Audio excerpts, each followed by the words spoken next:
Good afternoon, everyone. Thank you for joining the our August General Thoracic Surgery Database user group call for today, August the 26th. On the call today from the STS, we have myself, Leanne Jones, Database Manager for Congenital and Thoracic.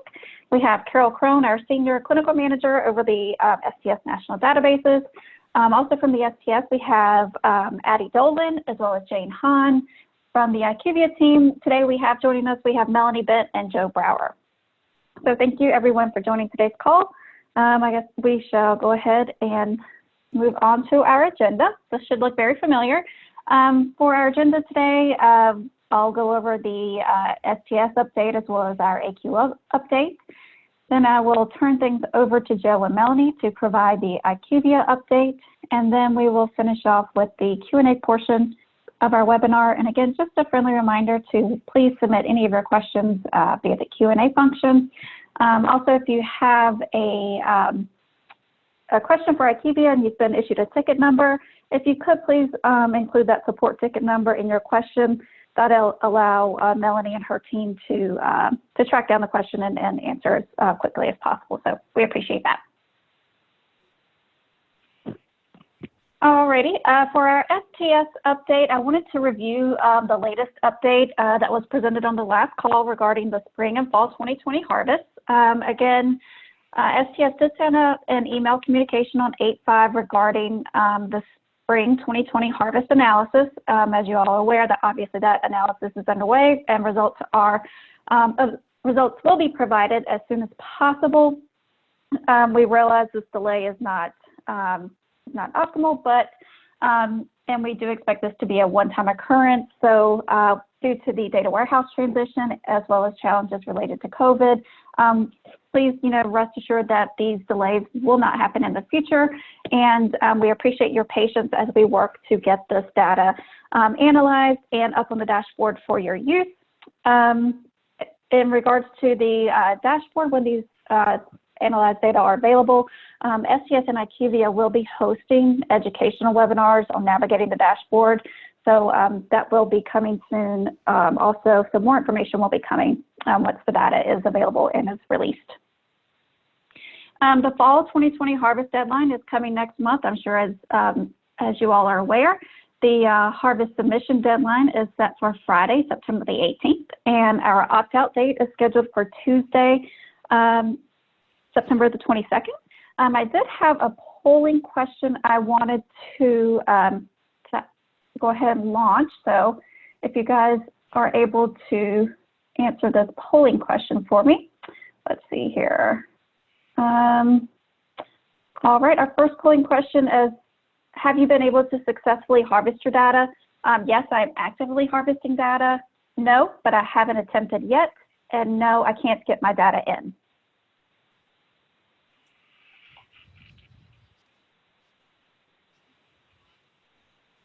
All right. I'll let the poll run for just a little while, and we've got about 62% of people have voted. All right, great. I'll go ahead and end the poll, and I'm going to share the results so you all can see them. So right now we have about 66% of you all, about 25 of you are actively harvesting data. 29% have not yet attempted, and seems like there are 2 participants that are unable to get your data in. If you are having issues, getting that data in, if you could reach out to myself directly, we'll be happy to work with you. So please contact me, and we'll follow up and work with you to get that data in. And Leanne, this is Carol. Can I just add here on this one, for those folks that haven't attempted to submit yet, please try to get in and upload a file. Doesn't matter how big the time frame is, just try to get in and upload a file, start getting your data in, because the closer we get to harvest close, the more strain on resources for answering questions. And everybody has been reaching out. This is the last week for adult cardiac, and it's just been really overwhelming with sites that waited until the last week to get their data in. So please, so we can help you, and it's not an emergency, and we're not all panicking. If we can just try to get your data in ahead of time, and then it's better. It gives us more time and more time on the IQVIA side for the support to work with the sites on that. It gives us more of a time frame. So I just wanted to mention that. Great. Yeah, absolutely. Thank you, Carol.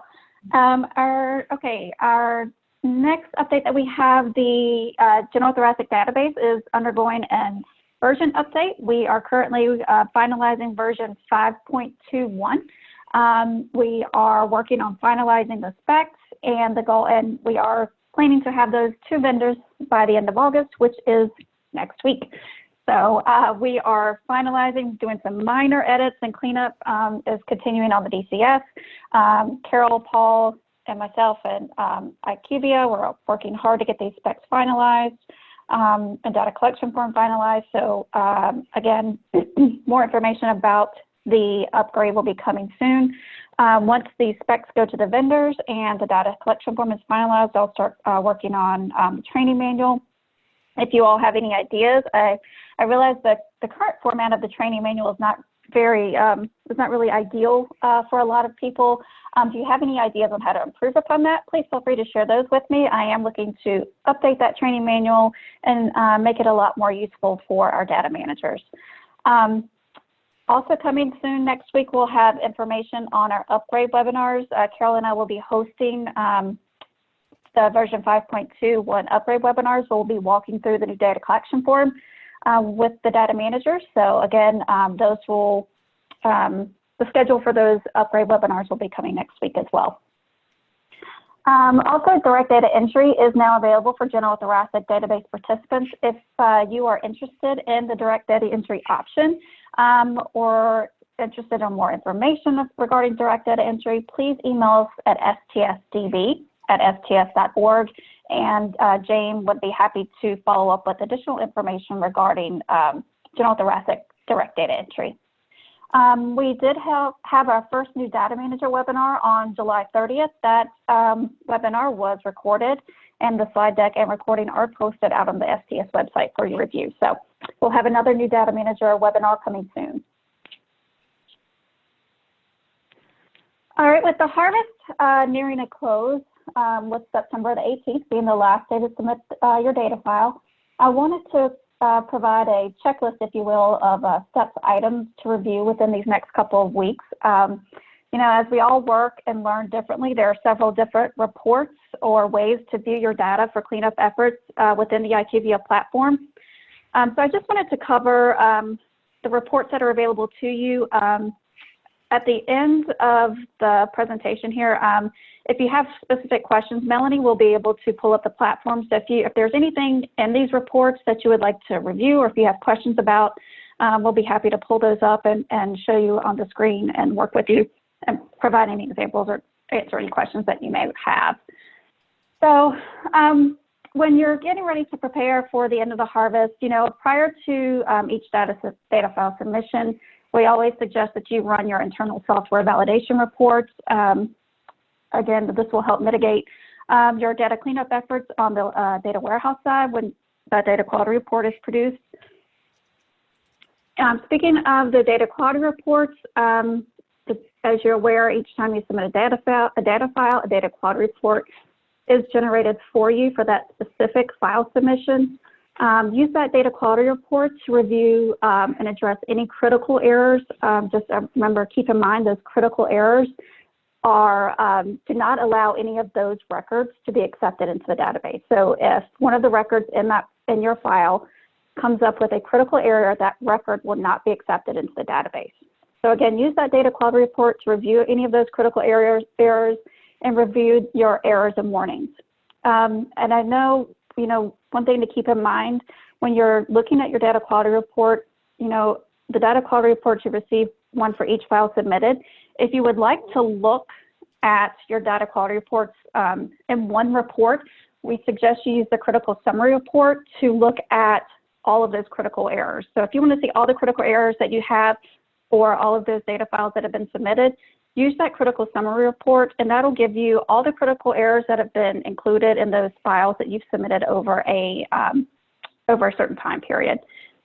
I hope that makes sense. So I apologize if I totally confused you on that one. Also, you have the harvest summary report. And the harvest summary report is a report that is generated based on the surgery date range entered. And of course, you can use that harvest summary report to review each data file submission. So you can use that harvest summary report to look at all of your data quality reports in one report. So you can filter on your harvest summary report. You can look at it year by year, or you can look at your harvest summary report for the entire reporting period. So that harvest summary report will give you in one report all of your errors and warnings for the entire reporting period, again, or you can use that based on, you can filter it year by year. When you're looking at that harvest summary report, we do recommend that you have the current genital thoracic database known issues and updates document handy. That document is located under your notifications tab of the platform, and I do know Melanie is going to be posting, uploading the current known issues and updates after today's call, so that information will be updated shortly as well. We also recommend using the reviewing your missing variable report. Again, the missing variable report is a report that is generated based on your surgery date range that is entered. Again, with the missing variable report, you're able to review this missing data by year, or you can look at it for the entire reporting period. It just depends on how you want to focus your cleanup efforts. If you want to do it year by year, or if you want to look at it and from the aspect of the entire reporting period, you can create your missing variable report based on those parameters. I know a lot of people for that missing variable report can be very overwhelming. So I've always recommended that for the missing variable report, if you try to prioritize your cleanup, you can focus on your risk model variables and your mortality variables. Your risk model variables, if you're unsure of what is included in the variables included in the risk model, that information can be found in the report overview and interpretation guide of the most recent report. I realize that information is not out on the STS website, but I will be posting that information by the end of this week, first part of next week. So that will be coming. And I also aware that having a list of the risk model variables for you to refer to and share with your surgeons would be extremely helpful. I know that is available for the adult cardiac database. So I will be working to create a risk model variable document that lists all these variables and post that out on the STS website, so you have that as a resource as well. Another report that you could access for your data cleanup efforts is the dashboard. I recommend using the dashboard if you to confirm your mortalities. And again, if you're not sure how to get to this part of the dashboard to see how to check those mortalities, we can show you at the end of the presentation today. But again, you can confirm your mortalities, and that's located within the discharge section of the dashboard. So we can show you how to confirm your mortalities if you'd like. For our AQO update, as everyone is aware, it is coming very soon. It's going to be our first virtual AQO, and AQO is being held September 29th through October the 2nd, with the general thoracic session being held on Wednesday, September the 30th. Carol, I think we have another poll that I wanted to go over here to insert.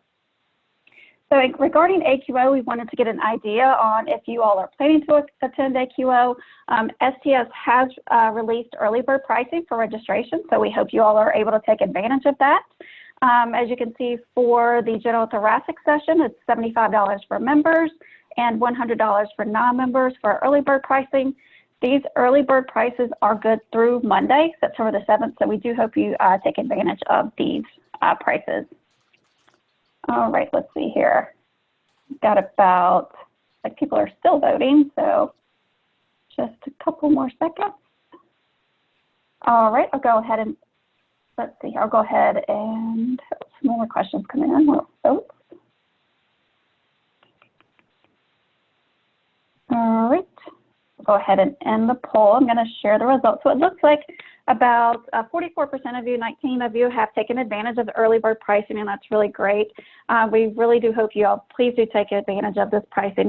It's really great. I mean, $75 for our general thoracic session, $150 for a multi-day or all days. It's really an incredible price for the things that are being offered in terms of education, CEUs. So we really do encourage you to take advantage of this early bird price. All right. Also, in regards to AQO, all AQO information can be found out on the STS website. If you access our AQO webpage, you will find information. You'll find the justification letter, overall objectives. You can get a glance at our preliminary program. The registration link is out there. Also, just note that abstract submissions deadline has passed, so you are unable to submit an abstract at this time, so I just wanted to point that out. If you have any questions about AQO, please feel free to reach out to us, or you can contact Emily Conrad. Emily can be reached at econrad@sts.org. So if you have any questions about AQO, please feel free to reach out to us, and we are happy to assist in any way. And we do hope to see you at our very first virtual AQO this year, so we're really excited about it. We have a great platform, so we are looking forward to it. All right, so next I'm going to turn things over to Joe and Melanie for our IQVIA update. Thank you. Sorry, I was finding my mute button. So we're going to start off just reviewing some of the fixes that went into effect on August 2nd. We did discuss these, I believe, in the monthly webinar a couple of weeks ago, but just to kind of reiterate if anyone wasn't there or in case anyone wasn't aware. So we start off, we solved STS 3219. Race documented was added in version 2.41, but it was being flagged as missing on earlier versions, and so that has been corrected. STS 3032, on the missing variable report, the percentage was occasionally displaying as a gray box with no percent value displayed at all, and the total case count did not appear, and so that has been fixed. The STS 3313, we added some on-screen guidance to the upload tab to assist users who are participating in direct data entry. And so that information, again, applies only for people who are doing the direct data entry feature. For you all, the guideline is that you should be sure to complete your uploads before you begin direct entry. And then once you've begun direct entry, you should no longer be uploading after that point. And any changes you need to make once you've begun direct data entry should be made directly within our IQVIA system. And so there is text on the upload tab that kind of gives you that information in case you need it. And then STS 3347, for direct data entry users, there was an issue where errors were persisting on the operative tab even after a response was provided, and so that should now be cleared up as well. All right, next we're going to go into some fixes that are targeted for September, and the tentative date for that will be September 12th. Starting off with the missing variable report, STS 2411, the patient middle name should not be coming up as missing on the MVR, and so we are targeting an update that should remove that variable from that report. STS 2993, the MVR is displaying some variables from previous versions of the form, and so that's another one that will be resolved in a couple weeks. And then STS 3366 having to do with both the data quality report and the harvest summary report. There's an issue where the category of disease secondary field is giving an error message on version 2.3 records when it should not be. And so we will be updating the logic for both of those reports to address that scenario that was identified for that issue. And then finally, we'll review some issues that are currently under review. These are issues that we have been reported to us that we are looking into, but we do not yet have a date for when these might be fixed. So the first one here is STS 3656. You may also have been referred to STS 3624. These two issues were both logged regarding this concern. What's happening is the clinical staging method for esophageal EBUS and the clinical staging method for esophageal mediastinoscopy/Chamberlain. Both of those are appearing on the MVR as missing, but they are not required for version 2.41 harvest. So we are investigating that to see what's causing that and working to clean that up. STS 3645. So this was a report from a single user site, but we are investigating the impact to make sure it is an isolated situation and to review this user's report. What they're seeing is items on the MVR that have been entered and completed in their vendor system, but in our system they're coming up on the MVR saying that they're missing. So we are just kind of reviewing the DAT file, and as is typical when we get reports of this, we want to make sure we're identifying where the issue lies. And so occasionally there is an issue where our MVR is incorrectly flagging data elements, and there are a few examples of that in what I just mentioned. But occasionally it can also be that the vendor is not exporting data properly, and so it's not making it into our system the way that it should. And so that's what's going on for this bug. We're looking into it, the DAT file that was sent to us for the site, and checking to see whether that data is crossing over correctly, or if it's an issue with the report. And then the last one here, STS 3686. The MVR is showing missing data for the patient participating in STS-related clinical trial variable, even though it's answered in their vendor system. There may be a relationship between that and the demographic version for those records, and so we are looking into that to make sure that that's working properly, and if not, we will get a fix out for that as well. And so beyond what's listed here, just point out to everyone, in addition to what is displayed here, if you've reported issues and they're not showing up here, it doesn't mean we're not looking into them. These are just kind of ones we wanted to highlight and call attention to for the rest of the group. But do rest assured that if you have raised an issue and you have a ticket number assigned, that we are investigating, we are looking into what you've reported. So just if you have questions on anything that you have reported or you're looking for an update, just respond back to your ticket, and the agent that is working with you can look into that for you. And that does it for me. That sounds great. Thank you so much, Joe. I appreciate all the updates. Mm-hmm. And again, this information will be posted out in the notifications tab of the platform. So please check that out and download that information prior to your review and data cleanup efforts. I'm just quickly going to touch on the IQVIA support plan. You've all seen this information before. Here we have the IQVIA phone support if you prefer a live one-on-one contact. The phone number and phone support team can be reached 8 a.m. to 8 p.m. Eastern Time, Monday through Friday. As always, you can email tech support at the email indicated here on the screen.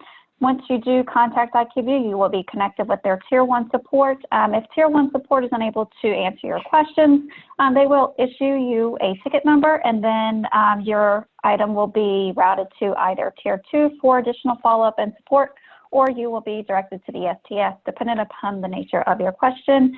STS will answer any questions and get back to you directly.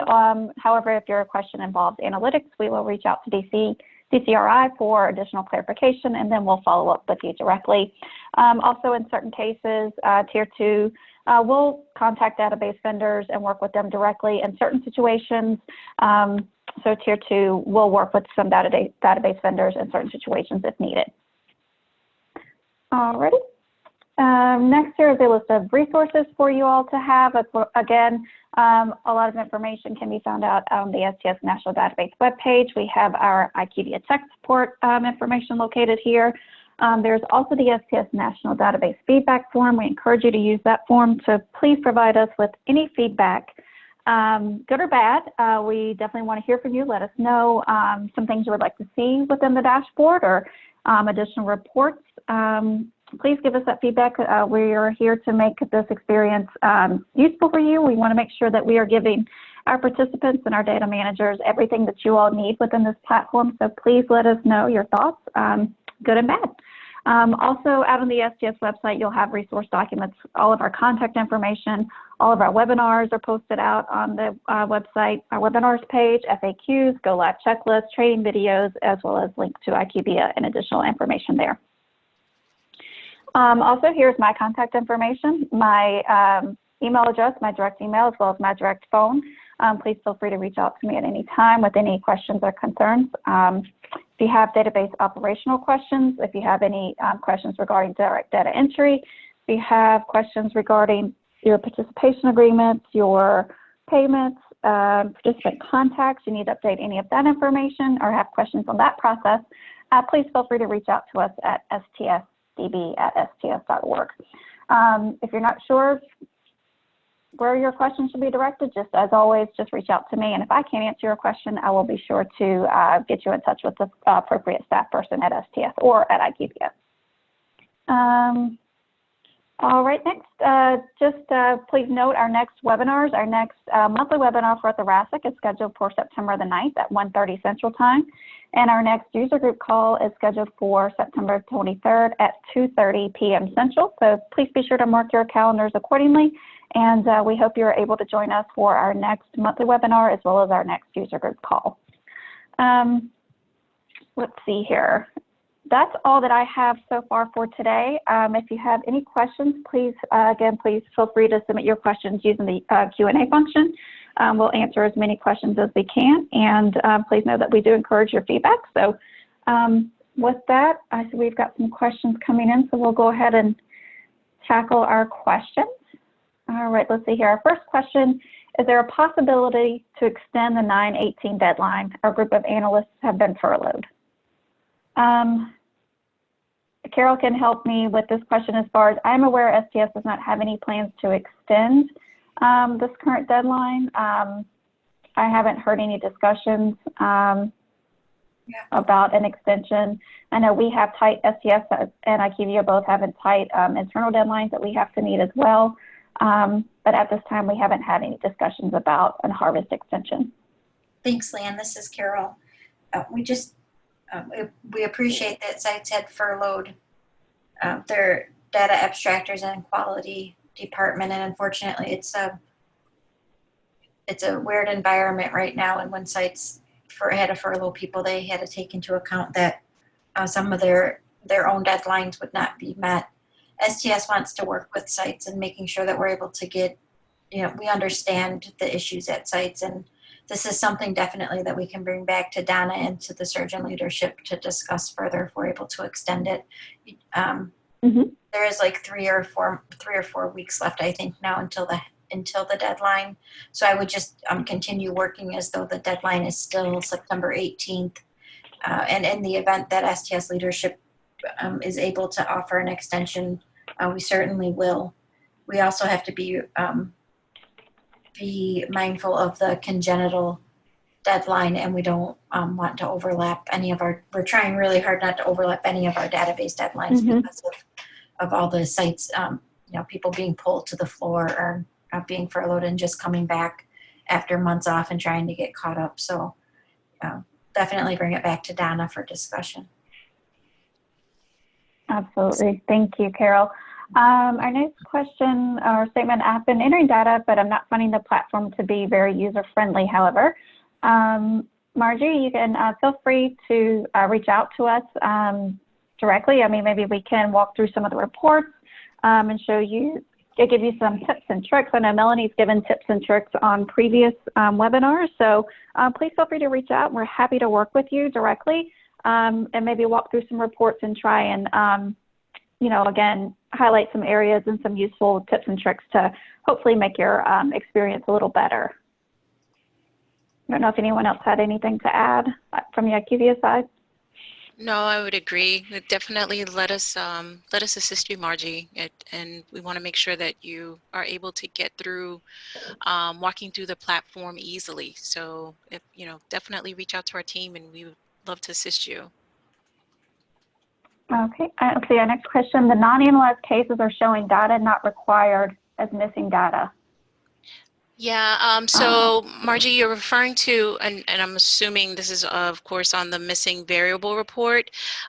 So initially, when you load that report, it is defaulted to show all variables that are flagged as missing. So there is an option, there's a filter where you're able to only look at your major cases, your analyzed cases.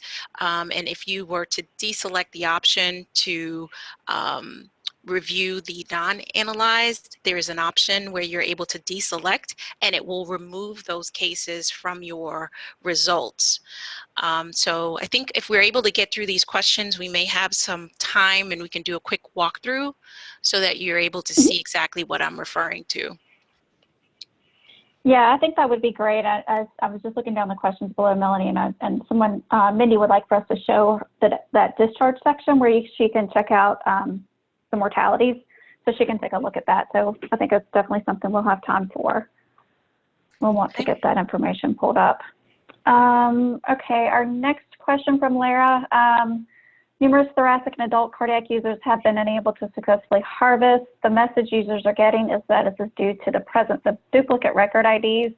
We're opening all the actual files and able to verify they do not contain duplicates. Is this a benign message that users can ignore? If that is the case, it would be extremely helpful if customers were aware. So that message can be, it really is going to depend on the specific message regarding the duplicate records.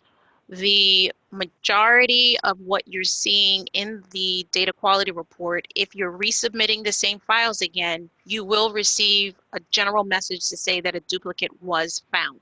You can filter those out. There is a filter available on the left-hand side of the report to remove those from your view. So you will not at that point have to worry about addressing those. It is just letting you know that if you're doing, especially in the instance of the workflow of resubmitting a file and you have the same patient, it's letting you know that we found the patient. And so it's considered a duplicate. But there are instances where within the actual DAT file, we've seen this a couple times, not often, where there are duplicate record IDs that are being passed in the actual record. So that record ID is associated with one patient and the same record ID is associated with another patient. That's a different scenario. That you will encounter a critical error and would need to be addressed. And that in those instances, the users had to reach back out to the vendor to notify that that was what was happening. So in that instance, that's something where you would have to take an action on. With the first scenario that I just advised you on, you could use the filter to remove those duplicate messages from the report, and you would not have to, of course, address those. Excellent. Thank you, Melanie. Our next question, will MIPS consents be on IQVIA for thoracic, or is it just for cardiac? So there will not be thoracic MIPS for 2020. So there will not be any consent options or anything necessary for thoracic MIPS this year. It's just for adult cardiac. Our next question, if I've submitted a 6-month date range and have one critical error that I corrected, am I able to only resubmit the individual month with that critical error? I'm assuming that I do not need to resubmit the entire 6-month date range. And that is correct, Mary. You can just submit that 1 month to get that corrected. So that's, you do not need to resubmit the entire 6-month date range. All right, and then Mindy had asked if we could show that discharge section, Melanie, in the dashboard to confirm mortalities. And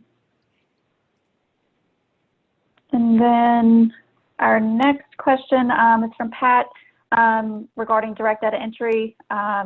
But yes, Pat, you will receive communication from STS directly when your direct data entry agreement is fully executed and you all are able to, when direct data entry is, quote, turned on. I can have an STS staff member, Jane Hahn or Derek Speck, follow up with you directly to let you know the status of where things stand with your agreement and things with direct data entry for your site. So I've made a note and I will have either Jane or Derek follow up with you directly. All right. Okay, Lara, will we keep opening files when this comes up? But we are finding that most of the time they're not duplicates and the warning is illegal. Are they? yeah, they're not duplicates. It's just a, Not duplicates. just So the message will actually say if there's a duplicate found in your file. So there's a specific message that will say and it will give you the actual record ID, and it will say that the duplicate was found in your file. Whereas there's another message that says duplicate found within the database, that it was identified within the database. So there's two separate messages that potentially you could encounter. So when you see a message that indicates that a duplicate was found in the file, it's referring to the DAT file, the actual uploaded file. But the other message is a generic message that you would see when the record is identified within the database. Is there a Sorry, way, Carol. I'm sorry, Melanie, for interrupting. Is there, I don't know if it's easier or not to pull up what those messages look like. I don't know if that is. I think I have a screenshot but it's not, it's going to apply across all. So let me see if I have a screenshot for when it's identified in the file versus in the database. So I will look for that. Yeah. Let's see, I'll go ahead and tackle Claudette's question while Melanie's looking for that information. You mentioned that there's a reference document prepared for thoracic risk variables that can be found on the IQVIA website. Nope, not yet. Is it possible to have a reference sheet for where to find all thoracic inputs, not just the risk inputs or variables? I am working on a risk model variable document like Adult Cardiac has. Adult Cardiac has a risk model variable chart that is available out on the SS website that you all get, that the adult sites use as a reference document. I am working to create those same types of documents for the general thoracic as well as the congenital databases. Right now, the risk model variable information can be found in the report overview at this time, or the report interpretation guide, and I think there's an appendix for one of the models for the thoracic database that's located at the end of the report, of your standard report. So, but Claudette, I am working on that, and I am hope to have that posted very soon. So as soon as it's posted, I will send out a notification to all the data managers letting you know that that resource is available for you. One of the things also that we're working on for this next upgrade on the data collection form will be, you'll see a notation for all of those variables that are risk model variables. So that'll be, one of the changes that's going into for the new upgrade. We're trying to align, our data collection forms and our processes across all databases. So some of those nice, enhancements that Adult Cardiac has, where I'm looking to we're working to incorporate those into general thoracic and congenital as well. So I'm working on it. It's coming very soon. Laura was just saying, she says, users are getting the critical error, and we're opening those files, and there are not duplicates. So she's stating she's getting a critical error for duplicates. So okay, I don't know. So let me share my screen, and hopefully this is not too blurry. But I was trying to find something quickly. Yeah, it's good. You can see. Okay, so yes, and what I'm showing on the screen, this message, this example would trigger a critical error. So Laura, if you're receiving a message like what you're seeing here, where it's identifying a record and it's saying is duplicated in the file, if you're receiving that, then contact us. Let us take a look at what's happening within that file. But for this specific example, I actually looked at this example and looked at the DAT file, and this record ID was assigned to multiple patients. And so that is going to give you a critical, because the record ID should be unique. Right? So this is an example of where you would receive that. So if you're encountering this message, please reach out to us. Let's go ahead, and if you're saying that there are no duplicate record IDs that are associated with more than one patient, then we need to take a look and see what's happening. And if you do have a ticket, go ahead and put that ticket number in the chat for us, and we can go ahead and reach back out to you. Hey, Melanie, how would they identify in their vendor software, would the best way for them to identify if it is duplicated in the file that was uploaded to check their vendor software and search for the V number? They could check for within the actual vendor system. I think in that example, they were able to locate that and see that in the vendor system. What we did when reviewing this was we opened the actual DAT file and then did a search for these record IDs that were coming up, and we were able to find them in more than one location within the file.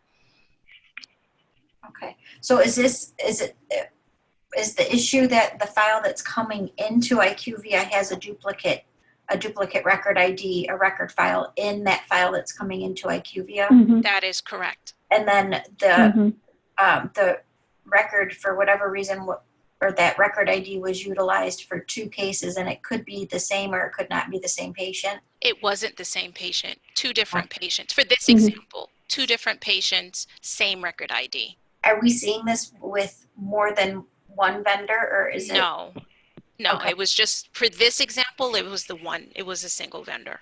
Okay, so is the best recourse for sites to take then reach out to you and let you know that this is happening, and then if we notice on your side, IQVIA side, that it is a vendor issue, IQVIA is working with the vendor to correct this, or is it the site's responsibility? The site actually responded back to their vendor to let them know that this was found. So in this specific example, we advised and we gave the example record IDs, and they contacted their vendor. And then the vendor confirmed that they identified the issue also. Right. So record IDs are set to be individual for each record that's coming into the database. So there should never be a duplicate record ID. Is that correct? That is correct. And So, it can't be reused for different patients. The one record ID should be unique for that individual patient. Yeah. And we saw that too in the adult cardiac side in previous harvests prior to IQVIA, where we were seeing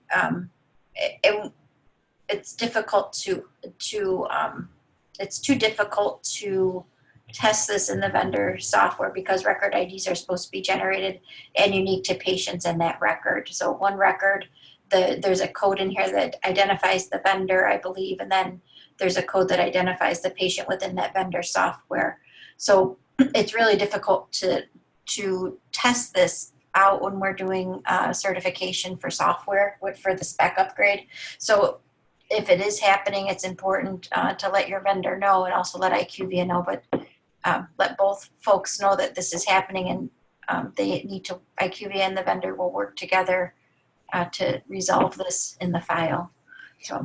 And the vendor did reach out and did say that they identified the issue and they're currently working on that. So again, not something that we have seen often, but when you see this message specifically, it is letting you know that the system has identified within the file there has been there's a duplicate record ID. So at this point, it will not allow that duplicate to come in to the system. So that's why you will get a critical error message related to that. I do see where Laura also put another comment. So she does not have an IQVIA ticket number, but we will start to CC IQVIA on our Zendesk tickets. I'm not sure if that's going to your vendor, Laura, if you're just including us on that. And you said you're not sure what other vendors do, but we always open the actual DAT file. And that's what we also have to do when we troubleshoot these items on the IQVIA side, is we have to look at the DAT file, because for us, that's the source of truth. We don't have access to your vendor system. So once we receive that extract from, once that's exported from your system, that's going to be our source of truth. So we look at that file to determine what's happening and what's being provided. Okay.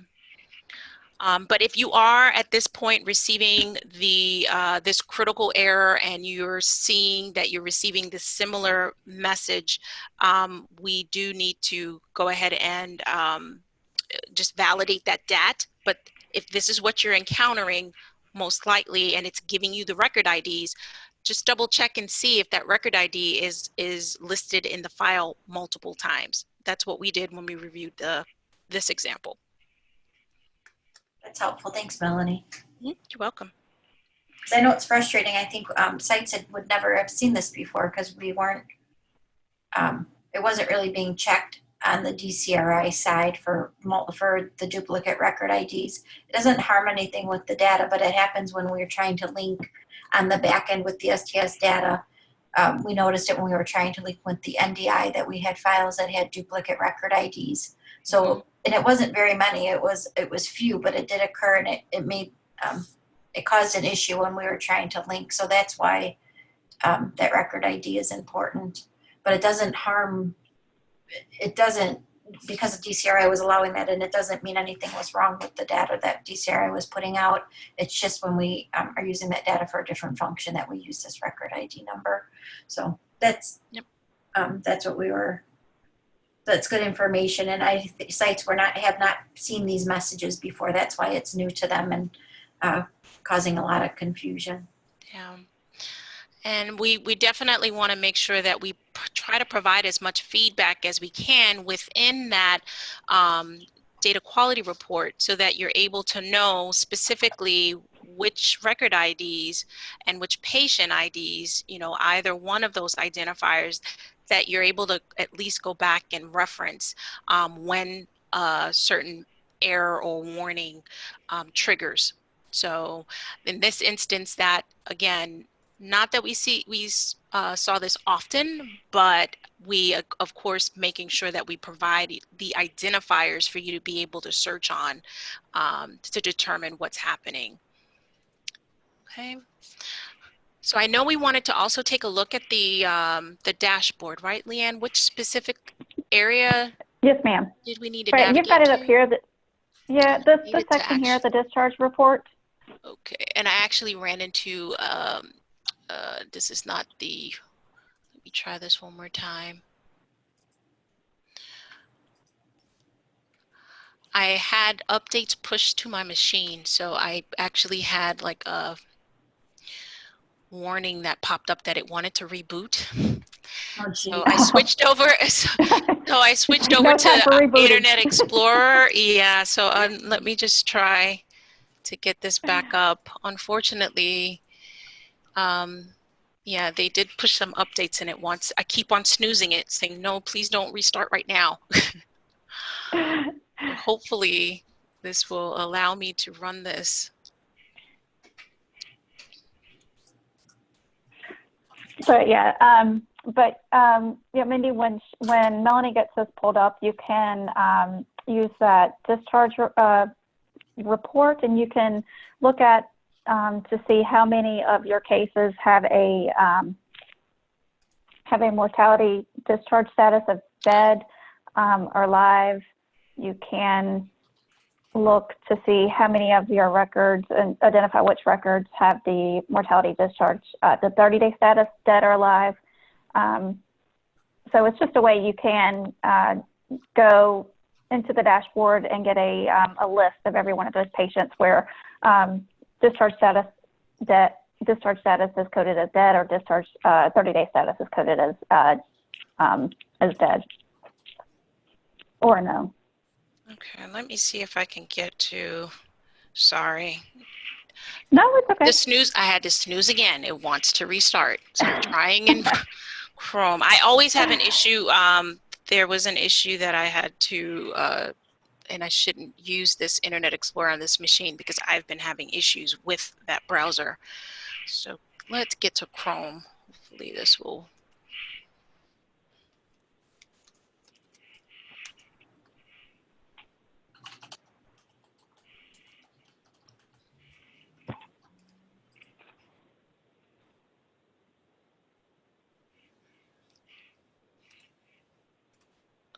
Okay.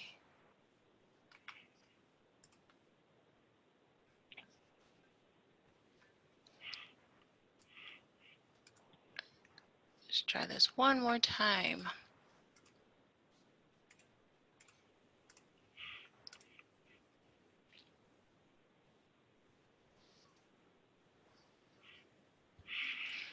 Okay. And then I also wanted to show, hopefully we can just get to navigate over to the missing variable report to be able to show the filters that I was referring to. I think someone had asked about that. Okay, so we're going to discharge.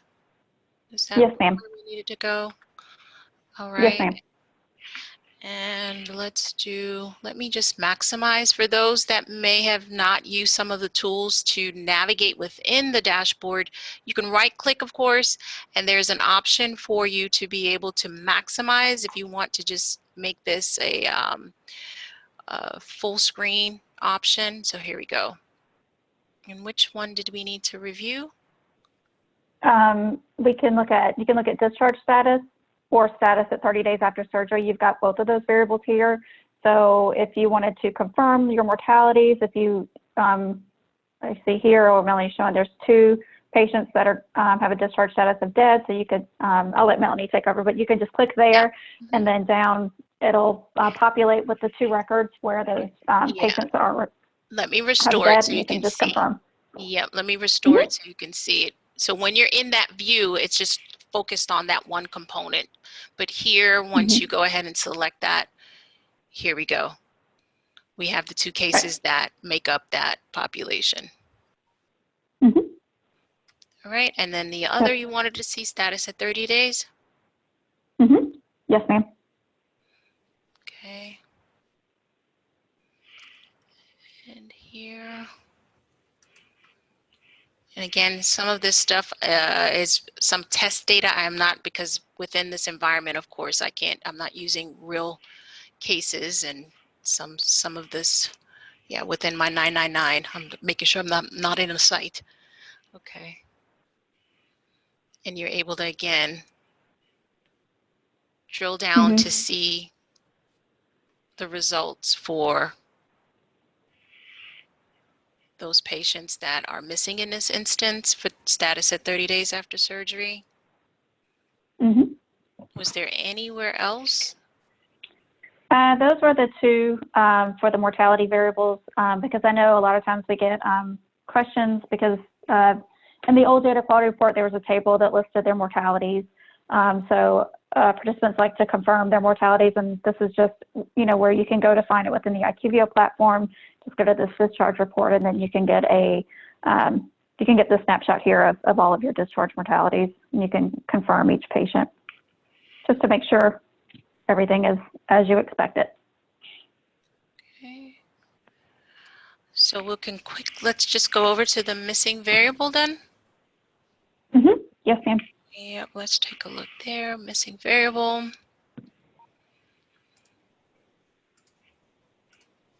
I think I have test data for 2018. I will just use that.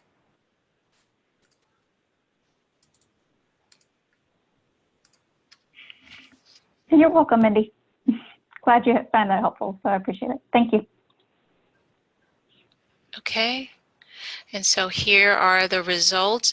So I wanted to just point out that you have the filters. So if you don't want to focus on the results that are related to your non-analyzed, you can deselect that procedure type. So let me just bring that back. Do you see the difference? It updated once I deselected. So then now I'm able to go in and just focus on my analyzed cases. Okay, it took those cases out of the population results. Okay, and then of course you're able to then navigate to those cases once you select that variable line item, and then you are able to navigate and review the case information. Okay. Great. Thank you, Melanie. All right, you're welcome. Claudette had a question, actually. Don't close out just yet. She wanted to, locating the assisted by robotic technology variable in the dashboard. And it's in the operative section. Okay, and that may not So also just, and I know we've said this before, let me just pull it up. Let's just see if it is there. Yeah, I don't know if it's, yeah. I don't remember that one being as an item, but I'll bring up the dashboard in 1 second. So we are continuing to add additional variables. So you may not see all variables on the dashboard at this time. So we're continuing to add to the dashboard with more variables. That may be one that was not initially added when we launched, but we are continuing to enhance the dashboard and include more. But let's see, that's underneath operative. And let me just share. Yes, ma'am. Yeah, and I just want to clarify on that, Melanie, when you say we're adding variables, STS surgeon leadership and core group members and STS staff all got together and we had to come up with a minimum viable product, so MVP for go live, which would be able to get us to accept data in and provide some type of feedback that would be helpful in cleaning up data. And then unfortunately, we couldn't include, I didn't think it would be necessary to include everything because some of the things then will get cluttered and it'd just be difficult to use and sometimes too much information is not helpful. So we started looking when we did this transition and picking out variables.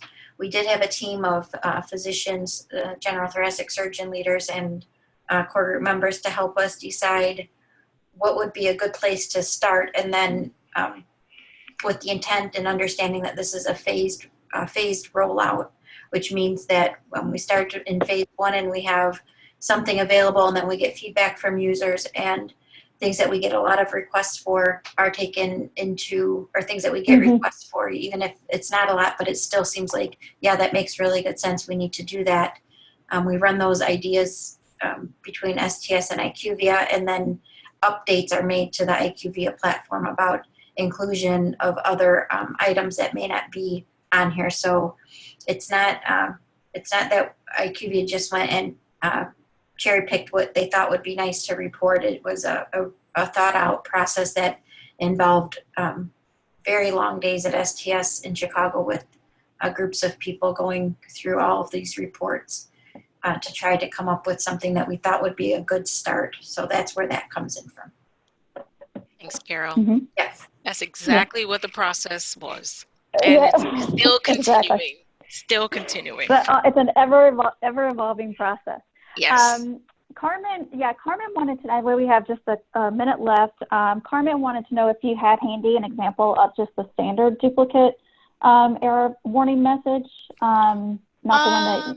Let me see. Let me see if I have something. Let me see if I have anything. Again, this is my. Let's see. And when I say long days, I mean long days. Oh yeah. Long. Very. Very long. Let's see if there's anything in here for duplicates.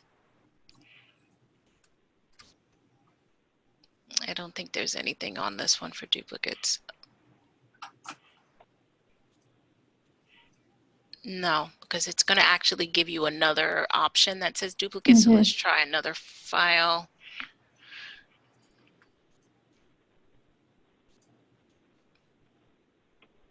Yeah, I know we've shown it in previous webinars, so I don't know if you're happen to be out glancing over the previous webinars, but it's shown out there in other ones that are posted, but I don't have one in these two at the moment. Yeah, I don't think I have any. A lot of these files when I was doing the initial, they were all brand new patient as I was adding. But what we can do is I'm going to do an update for the notification section to update the known issues.